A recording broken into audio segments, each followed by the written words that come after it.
In this question, they are given two simple pendulums of length 1 meter and 16 meter. They are in phase at the mean position, meaning they are moving in the same direction at the same instant, and they are at their respective mean positions. And if the t is the time period of the shorter pendulum, the minimum time after which they will again be in phase. So if they are again be in same phase, they are having different length. So say this is the particle 1, this is 2, so the time period will be different.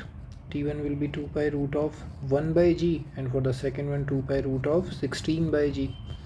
So because it is 4 times 4 will come out, so T2 can be written as 4 times T1. So the angular frequency omega 2 will be what, 1 by 4 times omega 1, inversely proportional है. So from here, if they have to be again in the same phase, we are considering their amplitudes are same, so we can draw a single phasor circle for them. अब ये दोनों ने एक साथ यहाँ से इनका फेजर पार्टिकल यहाँ से चलने शुरू करेंगे, और these two are moving with different angular velocity. तो इनके बीच में एक फेज़ ये क्रिएट हो जाएगा.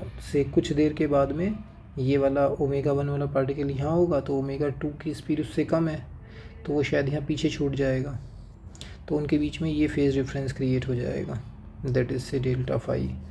और इसने जो एंगल कवर किया होगा, जो ज़्यादा स्पीड से चल रहा है ओमेगा 1, वो कवर करेगा ओमेगा 1 इंटू टी, और जो ये एंगल कवर करेगा that would be omega 2 into T.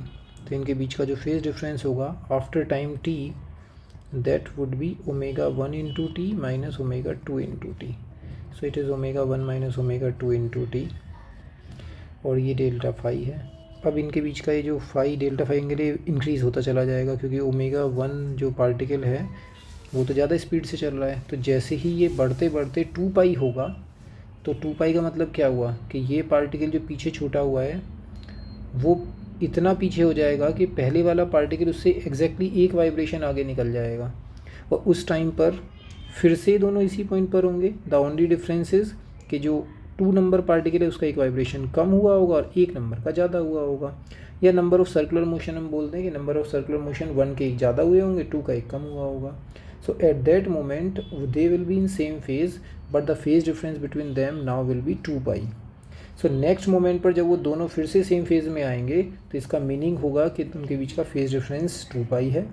अब ओमेगा 1 ओमेगा 2 जो ये है टाइम्स, इसको 2 पाई बाई T1 लिख देंगे, T1, और इसको 2 पाई बाई T2 लिख लेंगे, एंड दैट इज़ T. तो यहाँ पर 2 पाई पहले वाला जो था उसका time T is the time period of the shorter pendulum, तो T1 को वो T बोल रहे हैं, तो 2 पाई बाई T2 को हमें क्या बोलना पड़ेगा, दैट इज़ 4 टाइम्स, तो दैट इज़ 4 इंटू टी बोल लेंगे, and that is T, and this is 2 पाई. तो 2 पाई का फैक्टर सब जगह से हटा दो, और यहाँ से टी जो वो है इंस्टेंट सॉल्व हो जाएगा. ये 1 हो गया, ये 1/40 एंड 1/t है, तो ये 4t LCM, सो 4 - 1 से 3 आ गया. तो यहाँ से टाइम t आ जाएगा 4t/3. तो इतने टाइम के बाद ये दोनों पार्टिकल फिर से सेम फेज़ में होंगे, वो फिर से मीन पोजीशन पर आ जाएंगे, और लेकिन वाइब्रेशन एक का एग्जैक्टली एक वाइब्रेशन ज़्यादा होगा फर्स्ट वाले का, तो इसको हम सेम फेज़ ही बोलेंगे फिर से.